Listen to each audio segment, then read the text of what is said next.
विशाल, अच्छी खबर हम ये लेके आए हैं कि जो डॉलर की उड़ान थी उसको ब्रेक लगी है और जो रुपया है वो मुस्तहकम होना शुरू हो गया है और ये बहुत अच्छी खबर है। 22 माह की कम तरीन सतह पर आ चुका है डॉलर। जी हाँ, डॉलर कमजोर और रुपया जान पकड़ने लगा है। कारोबारी हफ्ते के दूसरे रोज इंटरबैंक में डॉलर मजीद 95 पैसे कमी के बाद 22 माह की कम तरीन सतह 153 रुपए पर पहुंच गया। हाँ जी, 9 पैसे पर ये बंद हुआ और इससे कबल जो है डॉलर 13 जून 2019 को इस सतह पर ट्रेड हुआ था कि रुपए के मुकाबले में अमेरिकी डॉलर सस्ता होने से गैर मुल्की कर्जों की बोझ भी जो है वो कम होना शुरू हो गया। 1700 अरब रुपए लगभग है जिसकी कमी रिकॉर्ड की जा चुकी है। ऐसे ही है और मौशी तज्जियाकारों के मुताबिक तरसीलात और बरामदात में इजाफे के साथ साथ वर्ल्ड बैंक, IMF और एशियाई तरक्याती बैंक की जानिब से कर्ज की मंजूरी के बायस मुसलसल डॉलर की कीमत में कमी का रुझान है, जबकि यूरो बॉन्ड्स की फरोख से भी रुपए की कदर जो है वो मजीद बढ़ गई है। हाँ जी, इसका इम्कान भी जाहिर किया जा रहा है कि मजीद जो है रुपए की कदर मुस्तहकम हो सकती है। और मौजूदा हुकूमत जब इक़्तिदार में आई थी, आपको वो भी बता देते हैं कि उस वक्त डॉलर 124 रुपये 50 पैसे पर था, जबकि 23 अगस्त 2020 को इंटरबैंक में डॉलर तारीख की बुलंद तरीन सतह 168 रुपये 43 पैसे पर पहुंच गया था और अब जो है मुसलसल कमी हो रही है। बिल्कुल ऐसे ही, अगस्त से अब तक डॉलर की कीमत में 9% कमी हो चुकी है। सिर्फ मार्च में ही डॉलर में 3.2% जो है वो कमी हुई थी, सस्ता हो गया था। और इस वक्त जो हम कह रहे थे डॉलर जो है वो उड़ान भर चुका है या डॉलर को पर लग गए हैं, तो डॉलर के पर जो है वो काटे जा चुके हैं। बिल्कुल ऐसी है, जो डॉलर नॉट आउट चल रहा था ना वो आउट होना शुरू हो चुका हुआ है। और इसी पर बात करेंगे कि वजूहात क्या है। हमारे मौशियात डॉक्टर फाक हसन साहब हमारे साथ मौजूद हैं। डॉक्टर साहब अस्सलाम वालेकुम, गुड मॉर्निंग सर। डॉलर नीचे आने की बड़ी वजह आप क्या समझते हैं? क्या एक्सपोर्ट्स और बैरून मुल्क से जो रेमिटेंसेस जो हैं वो बढ़े हैं या कोई और वजह आप समझते हैं कि जिसकी वजह से रुपए की कदर जो है वो बढ़ती जा रही है? देखो, रुपए जो हम इजाफा हो रहा है, हमारा स्ट्रेंथन हो रहा है, उसकी वजह ये नहीं है कि हमारे यहाँ बहुत ज़्यादा रिजर्व वगैरह बढ़ गए हैं, बल्कि डॉलर बजात खुद इंटरनेशनल मार्केट पे नीचे की तरफ चला जा रहा है। अच्छा। और हम चूँकि लिंक्ड हैं डॉलर से, तो जब डॉलर नीचे की तरफ जा रहा है तो हम ऊपर की तरफ आ जा रहे हैं, क्योंकि हम उनके साथ लिंक्ड हैं। एक नीचे जाएगा तो एक ऊपर आ जाता है, तो ये है। और उनके बहुत सारे वजूहात हैं कि डॉलर जो है वो क्यों डिप्रिशिएट हो रहा है वहाँ पर। जब आप इतने ट्रिलियंस ऑफ डॉलर के जो वो उन्होंने अभी एक पैकेज भी रिलीज़ किया, लोगों के हाथ में आप बांट रहे हैं ट्रिलियंस ऑफ रुपीज़, 1.9 ट्रिलियन के जो पैकेज है, इससे डॉलर की सप्लाई बढ़ गई है, लोगों की जेब में आ गए। अब चूँकि लोगों की जेब में पैसे हैं, सप्लाई बढ़ गई है। जब किसी डॉलर की सप्लाई बढ़ जाए तो उसकी जो कीमत है, किसी भी चीज़ की सप्लाई बढ़ जाए डिमांड के मुकाबले में, तो उसकी कीमत गिर जाती है।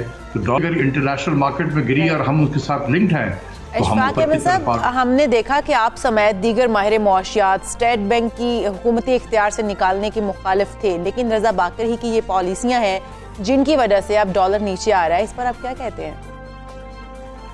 रजा बाकर की ही पॉलिसी से तो मुल्क कर्जों में डूब गया। जब उन्होंने इंटरेस्ट रेट को 6% से 13.25 पे ले गए और डॉलर को 126-27 से उठाकर 166 पे ले गए, तो काम तो उन्होंने पूरा कर दिया था अपना। तकरीबन 40 बिलियन डॉलर का पाकिस्तान पे जो है उस पर कॉस्ट पाकिस्तान पे उन्होंने लगाया, सिर्फ इस दो पॉलिसी की वजह से, जिसका जवाब आज तक उन्होंने नहीं दिया है।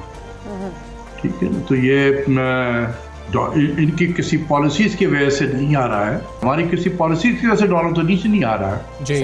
हाँ, अगर डॉलर इसलिए भी आ सकता है अगर नीचे, तो हमें उसको पता चले कि हमारे इंपोर्ट की तरफ में कि क्या इंपोर्ट भी कम हो रहा है, इंपोर्ट तो बढ़ रहा है। तो इंपोर्ट जब बढ़ रहा है तो हमें डॉलर की डिमांड बढ़ती है ना, फिर डॉलर जो है अप्रिशिएट होता है हमारे यहाँ पर, हम डिप्रिशिएट होती है हमारी करेंसी, लेकिन हमारा उलट हो रहा है ना।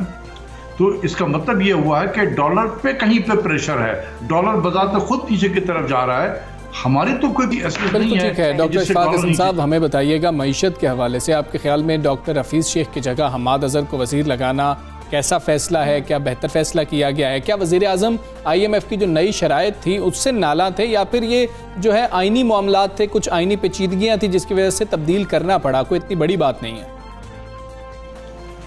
मेरा ख्याल है कि नाला तो मैं नहीं कहूँगा, आई एम श्योर कि उनके नॉलेज में चीज़ थी बिल्कुल। देखें, हफीज़ शेख साहब को बहुत पहले चला जाना चाहिए था। अच्छा। और मैं हमेशा से कहता रहा हूँ कि स्टेट बैंक के गवर्नर और हफीज़ शेख साहब दोनों प्राइम मिनिस्टर को मिसगाइड करते रहे। सही। और आपने देखा कि एक इतना पॉपुलर प्राइम मिनिस्टर साल 1.5 साल के अंदर उनकी पॉपुलैरिटी कहाँ से कहाँ आ गई। अच्छा। यही महंगाई, ये इकॉनमी हर शख्स जो है उसकी ज़बान पे ये इकॉनमी आ गया। उन्होंने प्राइम मिनिस्टर को मिसगाइड किया। मैं बहुत हर प्रोग्राम में ये बताता रहा कि प्राइम मिनिस्टर साहब, आपके लोग आपको मिसगाइड करते हैं, आपसे वही इतना शेयर करते हैं जिससे आप खुश हो जाएं।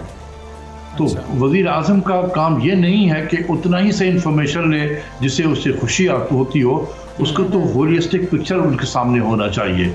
उसी वक्त वो अच्छे इक़दाम कर सकते हैं, लेकिन इन्होंने ऐसा घेरा डाला प्राइम मिनिस्टर के इर्द गिर्द कि और कोई दूसरी खबर उन तक पहुंचती नहीं है।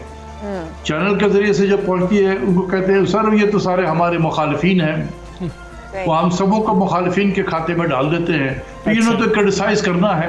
प्राइम मिनिस्टर आमना सदकना करते रहे। अब उनको एहसास हुआ, जहाँ तक मैं समझता हूँ, कि उसको हटाने का जो मेन रीज़न था, और वो ये था कि प्राइम मिनिस्टर को अब एहसास हुआ कि उन्होंने स्टेट बैंक एक्ट जो पार्लियामेंट जो कैबिनेट से अप्रूवल ली है, उसमें भी प्राइम मिनिस्टर को और पूरी कैबिनेट को मिसगाइड किया। अच्छा। उन्होंने नहीं बताया कि इसके अंदर क्या है। वो बिल्कुल टाइमिंग उन्होंने ऐसी चुनी कि जब कोई भी वजीर और प्राइम मिनिस्टर इंक्लूडिंग वो इस स्टेट ऑफ माइंड में नहीं था कि ये इतने अहम जो है डॉक्यूमेंट को पढ़ सके, क्योंकि ये 9 तारीख को कैबिनेट में इसकी अप्रूवल हुई है और 12 को सेनेट के चेयरमैन और डिप्टी चेयरमैन का इलेक्शन होना था। तो आप समझ सकते हैं कि उस वक्त जो हालात थे सियासी, उसमें कोई वज़ीर आज़म या कोई कैबिनेट के वज़ीर जो है वो इस सेंस में था कि वो इस स्टेट बैंक के एक्ट को पढ़ता। दूसरा ये है कि जो नेशनल फाइनेंस कमीशन है, उसको जो चेयर करेगा वो आइन में लिखा हुआ है कि वज़ीर ख़जाना करेगा। एडवाइज़र नहीं कर सकता, ये स्पेशल असिस्टेंट नहीं कर सकते हैं, वज़ीर ख़जाना करेगा। तो यही वजह थी कि प्राइम मिनिस्टर ने मुनासिब समझा कि हफीज़ शेख को इस्लामाबाद की इससे वो सेनेटर इलेक्ट करा दें और उसके बाद उसको वज़ीर ख़जाना बना दें। सही है। अब चूंकि वो हार गए इलेक्शन, तो अब वो एक लाइबिलिटी से बन गए। तो उन्होंने यही मौका गनीमत जाना कि यही अच्छा मौका कि इसको हटा दिया जाए, इसलिए वो हटा दिए गए। तो इशफाक हसन साहब, हम बार बार यही सुन रहे हैं, महंगाई महंगाई महंगाई। तो क्या डॉलर नीचे आने से महंगाई में कोई वाज़ेह कमी आ सकेगी? देखिए, होना तो चाहिए। इम्पोर्टेड इन्फ्लेशन जितने हैं वो कम हो सकते हैं, होने चाहिए। जैसे हम गाड़ियाँ इंपोर्ट कर रहे हैं, हमारी गाड़ियों की कीमतें बढ़ी हुई हैं, अभी कोई आवाज़ नहीं उठा रहा है। जब करेंसी डिप्रिशिएट होती है तब सब आवाज़ तो फौरन ये हमारे जो गाड़ी वाले जो है मोटर जो यहाँ बना रहे हैं कार, ये कीमतें बढ़ा देते हैं। टोयोटा हो गया, होंडा हो गया, इस किस्म के लोग। लेकिन जब करेंसी अप्रिशिएट हो गई है तो सब खामोशी से बैठे हुए हैं। बिल्कुल। ना कोई मीडिया उठाता है, ना कोई पब्लिक कहीं से उठ रही है, न सियासी जमातें उठा रही हैं। ठीक है। तो बिल्कुल कार की प्राइसेस को कम होना चाहिए। जिस तरीके से कार की कीमतें बढ़ी थी कि करेंसी जो है वो गिर गई है, तो अब करेंसी जब अप्रिशिएट हो रही है तो कीमतें कम होनी चाहिए। डॉक्टर इशफाक हसन साहब, हमें ये बताइए, जिस तरह से आपने कहा कि जो हफीज़ शेख साहब हैं वो मिसगाइड करते रहे वज़ीर आज़म साहब को, जो ट्रू पिक्चर थी वो नहीं दिखाते रहे। शिबली फराज साहब ने भी यही बात की कि हफीज़ शेख साहब को महंगाई कंट्रोल ना करने पर वजारत से हटाया गया। लेकिन सवाल यह है, क्या महंगाई के जिम्मेदार सिर्फ वज़ीर ख़जाना ही थे? बाकी लोगों को नहीं पता था क्या हो रहा है? और महंगाई जो बढ़ी है हमारे यहाँ फूड में, वो बैड गवर्नेंस की वजह से बढ़ी है। हमारी ज़बान नहीं थकती ये कहते हुए ये गंदम माफिया, आटा माफिया, इन्होंने महंगाई की है। तो भाई ये इन माफियाज को हफीज़ शेख कैसे हैंडल करेगा? इसको तो प्राइम मिनिस्टर ने हैंडल करना था। ठीक है। तो इसलिए मैं समझता हूँ ये महंगाई वगैरह ये कोई क्रेडिबल बात मुझे नहीं लगती है। रीज़न मैंने आपको बताया है, यही दो थे कि उनको ये शायद यकीन हो गया कि ये दोनों मिसगाइड हमें करते हैं। मैं तो हूँ कि सिर्फ हफीज शेख की जिम्मेदार नहीं है, गवर्नर स्टेट बैंक जिम्मेदार नहीं है। डॉक्टर अशफाक हसन साहब सब सवेरे पाकिस्तान से बात कर रहे थे। सर आपका बहुत शुक्रिया। और मईशत के हवाले से जो तब्दीलियाँ टीम के अंदर आई हैं, उम्मीद करते हैं कि महंगाई का जोर भी टूट जाएगा जिस तरह से रुपया मुस्तहकम होता चला जा रहा है। लोगों को रिलीफ मिलेगी इससे। हाँ, और आगे बढ़ते हैं, एक अच्छी खबर है वो भी शेयर करते हैं, और ये ज़रूरी बात भी बहुत ज़्यादा है और हम कंसर्न भी बहुत हैं। वफाकी वज़ीर बराए मजहबी उमूर पीर नूरुल्लाह कादरी ने कौम को ये अच्छी खबर सुनाई है। कहते हैं कि गुज़श्ता साल की तरह इस साल भी पूरे रमज़ान में SOPs के साथ मसाजिद को खुला रखा जाएगा, मसाजिद को बंद नहीं किया जा रहा है। बिल्कुल जी, वज़ीर मजहबी अमूर ने फैसल मस्जिद में कौमी मुकाबला हफ़ाज की तकरीब में शिरकत की थी। इस मौके पर उन्होंने बताया कि गुज़श्ता साल SOPs पर सबसे ज़्यादा अमल दरामद मसाजिद में हुआ है। इस दफ़ा भी मसाजिद आबाद रहेंगी और हम सब भी यही चाहते हैं कि मसाजिद आबाद रहें और SOPs पर मुकम्मल अमल दरामद किया जाए। हाँ, बहुत ज़्यादा ज़रूरी है। ये बात सबसे अहम है कि मसाजिद जो हैं वो खुली भी रहेंगी, आबाद भी रहेंगी, हम वहाँ पर जाकर नमाज तरावी भी अदा कर सकेंगे। लेकिन अगर हम SOPs पर अमल दरामद करते रहेंगे, इशाल नूरुल्लाह कादरी साहब ने यह कहा है कि हुकूमत SOPs और हिदायत पर अमल दरामद यकीनी बनाने के लिए भी कड़ी नज़र रखेगी और कोरोना वायरस के फैलाव को रोकने के लिए इंतहाई ज़रूरी है ये मामला, जिसके ज़रिए मसाजिद में इबादत मुमकिन भी हो सके। बिल्कुल ऐसे ही है। वफाकी वज़ीर का ये भी कहना था कि हज की तैयारियों में भी लगे हुए हैं। सऊदी हुकूमत जैसे ही बताएगी SOPs पर हज की तैयारियां मुकम्मल करेंगे। इसके अलावा पाकिस्तान को रियासत मदीना बनाने के लिए भी काम जारी है। और फिर बात वही आ जाती है कि रमज़ान करीब करीब है और रमज़ान की आमद के साथ ही एक वैसी फ़ज़ा जो है वो मुअत्तर सी हो जाती है, खुशियाँ सी महसूस होने लगती हैं। लेकिन SOPs को फॉलो करते हुए हम मसाजिद का रुख करेंगे, मसाजिद में जाएंगे ताकि मसाजिद को बंद ना करना पड़े, मसाजिद को खुला रखा जाए और वैसे ही रौनकें बहाल। बिल्कुल ऐसी है। जो लोगों के कुछ सवालात हैं, हमारे भी सवालात हैं। वफाकी वज़ीर बराए मजहबी उमूर पीर नूरुल्लाह कादरी साहब हमारे साथ, उनसे जानने की कोशिश करेंगे। नूरुल्लाह कादरी साहब अस्सलाम वालेकुम सर, बहुत शुक्रिया आपने वक्त निकाला। रमज़ानुल मुबारक के दौरान मसाजिद के लिए क्या खुसूसी कोरोना SOPs हैं जो जारी किए गए हैं जिन पर लोगों को अमल करना होगा, वो बता दीजिएगा।